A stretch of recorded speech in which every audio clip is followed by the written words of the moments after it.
Welcome back to Communicology. Today I'd like to talk about something a little bit off of what we normally talk about with communication practices and understanding words, understanding meaning, and things that are happening in the news and law. Let's talk about something that's a little bit closer to home, and that's communicating in your own community through service. So how can I serve other people, and what does that communicate?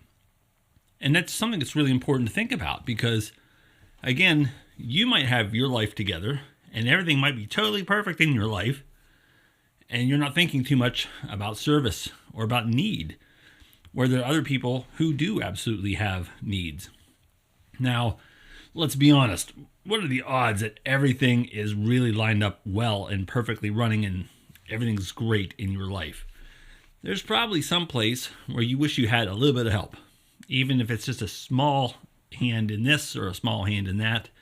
How can I serve and help other people and find their needs and meet them at those needs? And it's surprising how easy it is to do. And at the end of the day, what it communicates, is that that person does have value and that they are cared for. Now, of course, there is a danger, and we'll talk about this right off the bat, of doing service simply for the sake of doing it for your own attention.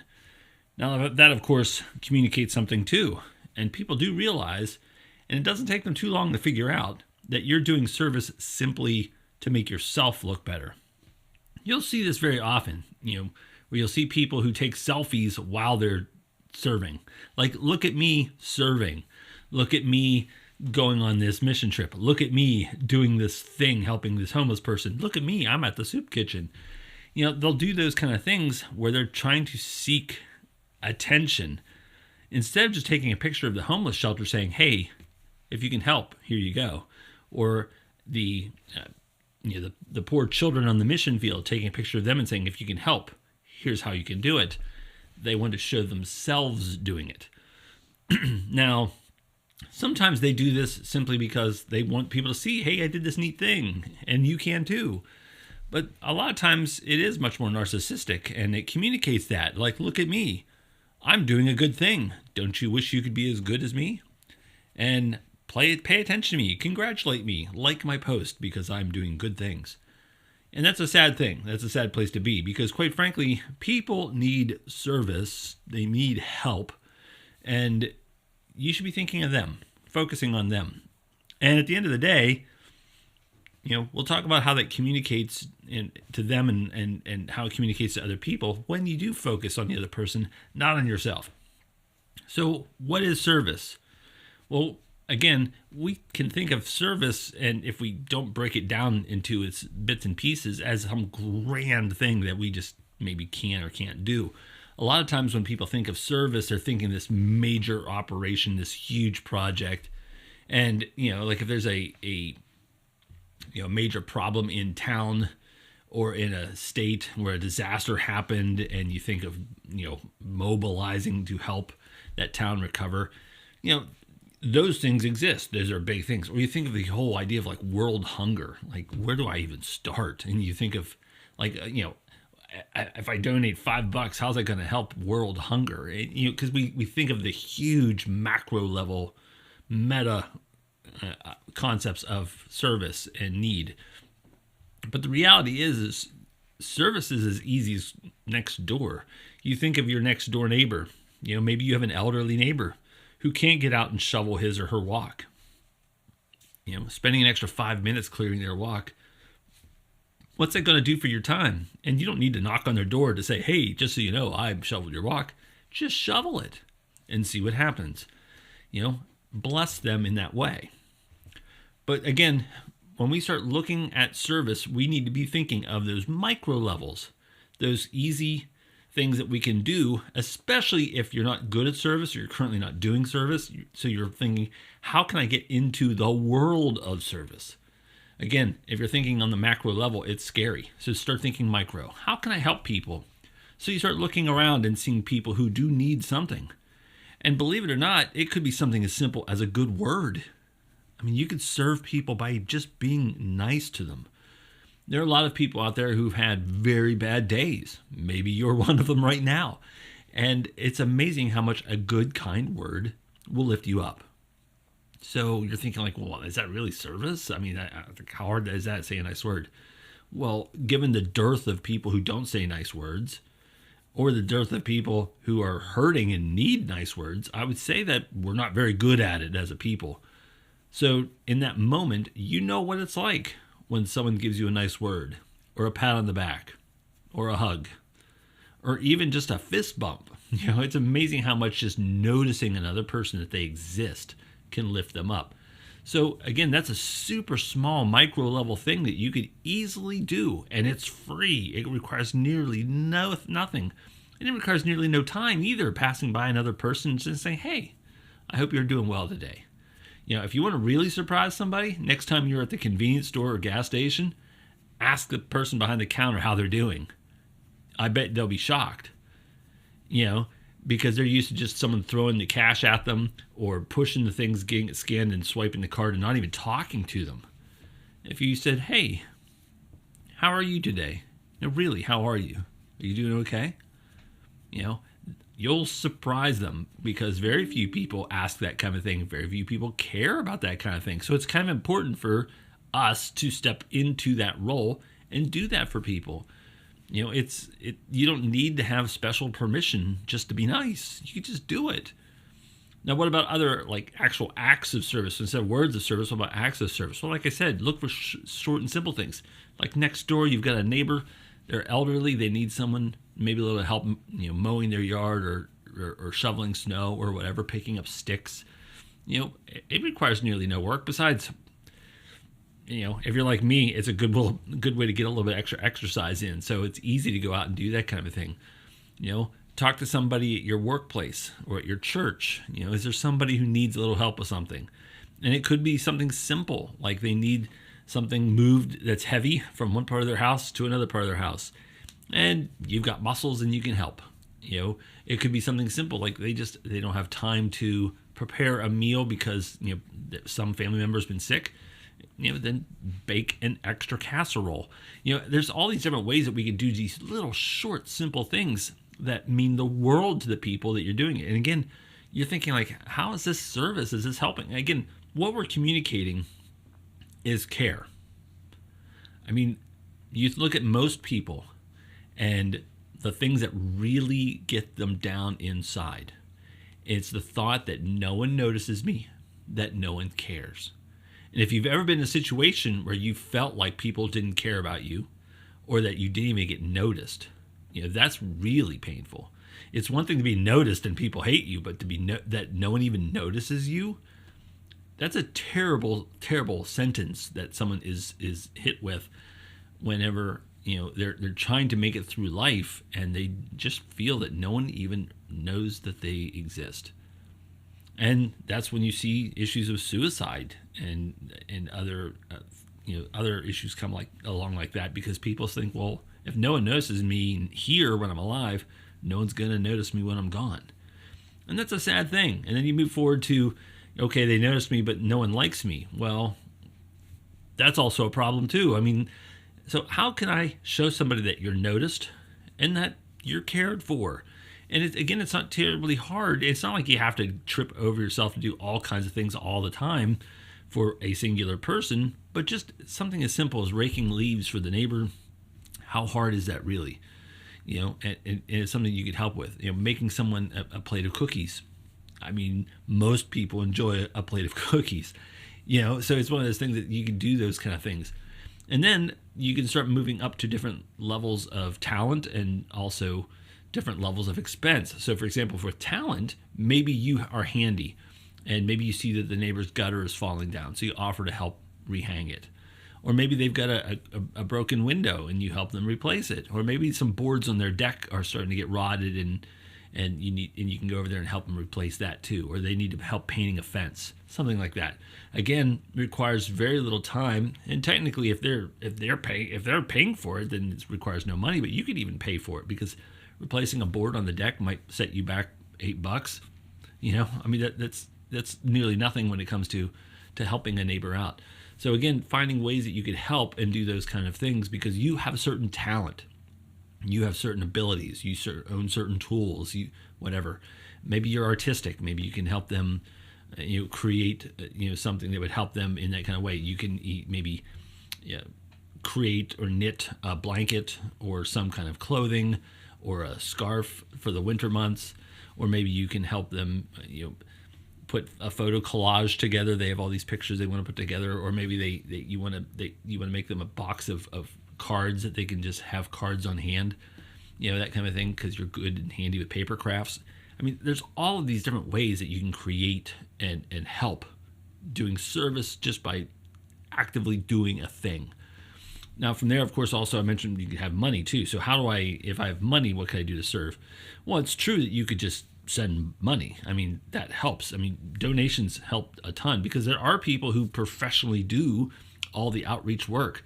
So when you have a major thing like a hurricane or tornado that wipes out a section of town, and there are professional organizations that mobilize and help those people, they've got the trucks, they've got all the connections, all the networking, they've got all the staff, they're ready to go, and they're ready to rock and roll and move to each disaster as it happens. They need help because, of course, they've got to put gas in those trucks and the food in the bellies of the people who are volunteering, and also buying all the supplies to help the people who are, in trouble. So donating money, of course, certainly helps, but also if you've got money to where you can actually go and do these things as well. I mentioned before, like mission trips and things like that. You can find organizations that do these mission trips. A lot of times your church might even have it, or you can even organize your own, and you can go for a few days, you can go for a week, you can go for a month, you can go for a year, or however long you wish to go. Of course, how much time you have and how much money you have, and you can go and actually be boots on the ground and do the work that actually needs to be done. Now, of course, when I say mission trips, a lot of people think it's some far off locale, but a mission trip could be in your town. There could be a situation where there's somebody in your town who needs help. Maybe they need their whole house repainted. Well, you're not doing that in a day, so that's something that needs maybe a week or 2 or 3 of just showing up. A lot of people, when they think of, oh, I can't wait to get away from work, I need a vacation, and they think of going and just sitting on a beach. Well, what if you spend that week, whether it's a spring break week for students or it's a week off for work, why not spend that week doing service? It's like, well, I didn't want to work on my vacation. Well, the thing is service, if you truly care about service, it doesn't truly feel like work. It's extremely rewarding. I mean, you go to work and you do your 9 to 5, and your reward is that I put in my time, you give me my paycheck. If you love your work, then sure, I get good feelings from doing that work. But when it comes to doing service, like, I'm just flat out giving. And it's amazing how that feels. And we tend to not think about the idea of that. And I guess the best way I could think about this is think about when it comes to times like birthdays or Christmas or things like that. How much do you like getting gifts versus receiving gifts? Or giving versus receiving gifts. You think of the idea of when we give gifts, yeah, it's fun to get them, but it's so much more fun to give them. That to see the sparkle in the eye of the loved one as they open up the wrapper and they see that thing that they've wanted, or maybe the thing that they didn't know they wanted, and all of a sudden they have it, and they're just like, they're floored because you would be so thoughtful to think of that thing to give them. I mean, we tend to love giving gifts. And it's, some people obviously can do it for a nefarious reason because they want to be showered with praise for giving a good gift. But for the most part, people like giving a good gift because it's my chance to show a loved one that they are indeed loved. So I care about you. I thought, what would be a benefit to this person? How can I bless this person? So I got this gift, or I made this gift, or whatever the thing happens to be, and I gave it to them. And now I get the joy of watching them open it. It's the same basic concept with service. You're giving a gift, and you're telling that person, look, I've thought about you. I've cared for you. I notice you have this need. And I thought, you know what? I'm going to meet that need. I mean, there have been multiple times when I've just tried to do that kind of a thing. Like, just if I'm out shoveling my walk, why not shovel the neighbor's too? Or if I'm mowing my front yard, why not just quickly hit my neighbor's front yard too? Just basic things like that. Or I've had multiple times where I've had, friends with car problems. I'm pretty good at turning a wrench. I remember when I was in college, there was one time in a winter I was replacing my own starter. I brought my jack stands from home and put my car up and replaced the starter in my own car in the parking lot. Well, that kind of word gets around. Next thing you know, my friend needs a new alternator in his car, so I'm replacing that. I remember doing that in the parking lot, in the freezing cold, helping my buddy replace his alternator. It was a blessing to him because it saved him a ton of money. I've replaced, odd thing about alternators in student parking lots, but I've replaced another alternator in student parking lot. Or someone who just can't afford a mechanic because, I grew up without a father, so I'd learn and teach myself how to do it to make sure my mother wasn't getting hosed by some unscrupulous mechanic. So I did that work for them. Well, I've seen lots of times where people, younger people especially who don't have a lot of money yet, they need help and they're going to get drilled by a mechanic for like a really high dollar fix. I can do it for a quarter of the price and get them on their way.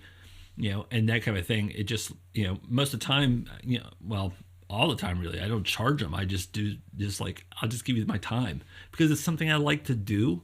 I like working on cars and I'm not seeking the praise for it, but I want to help them. So I replace your alternator. I'll replace your back bumper. I did one of those ones. It's amazing how many there's different things you could just do. If you have a specific task or talent, you could spend helping people do those kind of things. So again, it's a matter of just making sure that you just start looking for those things and they show up. So, and again, it doesn't take far. Next door, in your church, in the place of your work, wherever you happen to be, is there someone out there that needs help? It could even be come across like, you're on social media and you're scrolling and you see somebody saying, I'm having a terrible time right now because I've got X, Y, and Z going on in my life. They're not asking for anything, but if you have that mind of service, you're thinking, how could I help them? It sounds like they're having issues with this. I bet you they could use help with this. And it's amazing how much of a blessing that is to say, here, I know you've been going through some troubles. I did this for you. And again, you don't even have to, make it a big deal. You can send somebody a gift card to a gas station or to Walmart for free, or anonymously. You can send it to them and just not even let them know who did it. Or you can just sign it, a friend who cares, and just drop that in and just be that anonymous blessing to them. It's amazing how much you can do little work to help them. Just be constantly looking. So whether it's helping that little old lady across the street you don't even know, or helping someone who's your dearest friend, and anybody in between. So, service doesn't have to be with some total stranger on the other side of the world. Again, it can be in your town. So look for ways to help and do that. So you think about the end of the day, when I do these service things, and again, you want to start cultivating that service mindset because, again, we tend to think, well, I do this one big thing and now I'm set. It's like, no, service is a continual mindset. So I need to be looking at how can I just be continually working to help people. And again, not looking for all the praise, just figuring out I can do this, I can do this, I can help here, I can help there, and just doing it as you can. And then next thing you know, you'll be surprised how often you start then noticing that people need help in ways that you can help them. And then you'll also start noticing how you feel towards other people. So if you look at other people as a problem, that's going to be hard to enter into a service mindset. But once you start serving and helping people, you'll start recognizing people as people who need things. Maybe they're broken. And every one of us is broken in some way. Every one of us has something where we need help. We could be blessed some way. And you'll start developing that ability to start looking around saying, I know how I can bless that person. I'm going to do this. Oh, there's a person over there. I'm going to help them and bless them in this way. You can do that. And you can develop that mindset. And it's going to communicate to them, again, that they're seen. That's like 98% of the fight right there. People just wish they were seen. If you could do that, that'd be wonderful. Also, that they're cared about. People want to be cared about. They don't want to be some anonymous nobody. They want to be cared about. So if you can notice them, if you can care for them, you can do these wonderful things for them, and that would just communicate to them that there is value in life, that there are still good people in this world, and work at being one of those good people. Work at ways to help and try to find ways that you could serve other people. It'll be a good thing, and it'll help you, and it'll help your neighbor. Thank you very much for tuning in today. As always, please like, share, and subscribe. And if you didn't like what you heard, that's okay. Thanks for tuning in this long anyway. But we'll see you next time on Communicology.